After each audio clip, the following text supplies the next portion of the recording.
haddana waxaa caadi u sameyneynaa islam testigii oo yacni la rabo in la sameeyo testigan. waxaana loo sameynaa guri yacni dhismihiisa hadda uu socdo. marka waa ujeediin hadda kolley waxaa la sameynaa concrete-ka hadda lagu shubayaa koonka. waa ujeedaa marka hal layer ba markaa sameyso waa garaacaysaa 25 jeer la inaa garaacdo. sida fiican waxaa 25 inaa ka badin sidoo kalena aadan ka yareenin. laakiin xoogaa anaga tirada naga khaldanta markii waxa waaye hal qof aa u deyna marka mushkilo weyn ma laha. waa sii wadanayna ujeedaa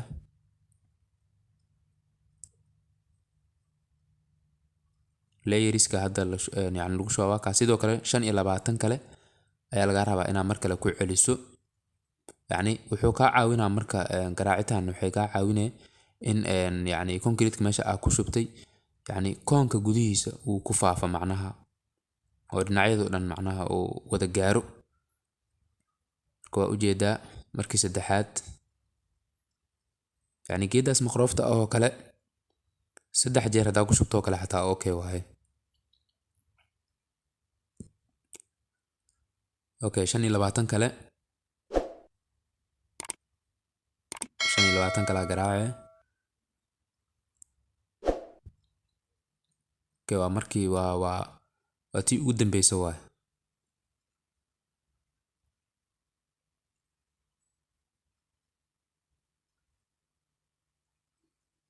yacni markastana muhiim waa inaa haysato qalabyada loogu wada talagalay. hadda waa u wada jeedaa tember horkaas markasta waa muhiim waaye. islam koonka beleedkan hoos yaalo asagana muhiim waaye. adi markasta muhiimaddu waxay tahay shayga hadda waa lagu keenay laakiin hadda smooth surface muhiimadda ee macnaha meel wada siman oo gariir iyo maaragtay dhaqaaq aan loo yacni uusan ku jirin. sidoo kale slope xataa inuu jiro ma fiicno shayga dhinac u badan haddii oo janjeer iyo wax lamid uu ku jiro. marka waxyaalahaasoo kale laga baahan maqrooftan iyo waxaana waxay kaa caawinaan macnaha ku shubitaanka. okay hadda waa ujeediin surface-ka kore ayaa la salaaxoyaa. waxaa la rabaa si fiican in lagu nadiifiyo. maqrooftan waa ku nadiifin kartaa tembin roorkan intaa saarto surface-kaas waa ku level garay kartaa. labadaba waa kuu bannaan tahay.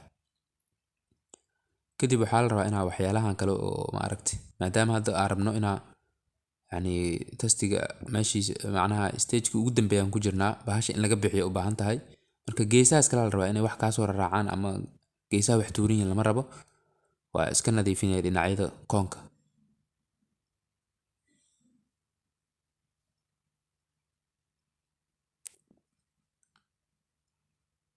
si taxadar laha u nadiifinaysaa.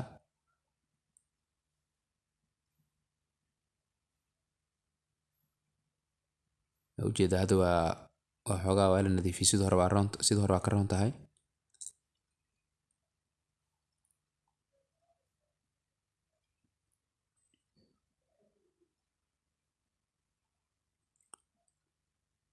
okay hadda marka waa surface-ka aadaa loo nadiifiyey level looga dhigay. marka waxaa laga furaa geedka jambiyada laga furaa instrumentiga macnaha qalabka waxaa la rabaa in geesaha laga furo waa xiran yahay. marka idinkaa indhihiina ku arkaayo.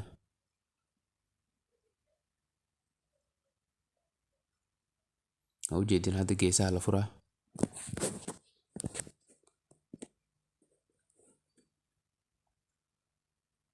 dhinaca kalena waa ka furaysaa. marka hadda anaga qalabkan isticmaaloono waxyar waxaa waaye xogaa way dhib badan tahay asoo saas u taagan in loo siibo. marka waxyar waxaa ku khasban tahay inaa adoo aan ma aragtay riixitaan badanna aan ku sameynin qalooc cijis badanna aan gelin inaa waxyar xogaa aad dabciso markaasoo xogaa ka baxaa. marka waa ujeediin aan u malaynaa. okay hadda waa ujeediin. sidoo kale meesha oo naftirkeeda aan ku sameynayna ciiddaas naftirkeeda ma sinna. xogaa yar waxay u baahan tahay inaa ciidda isla sinno shaygaas horizontalka inuu noo sinmo. hadda waa ujeediin ciid yaraa geesaha laga gelinaa macnaha. meesha waxaa la rabaa markasta sida fiican oo habboon waxaa waaye in yacni surface oo yacni isla siman oo level ah inaa ku sameyso. marka haddana geedka la bixinaa waxaa la rabaa marka geedka inaa hore ka boobsiisa lama ogolo.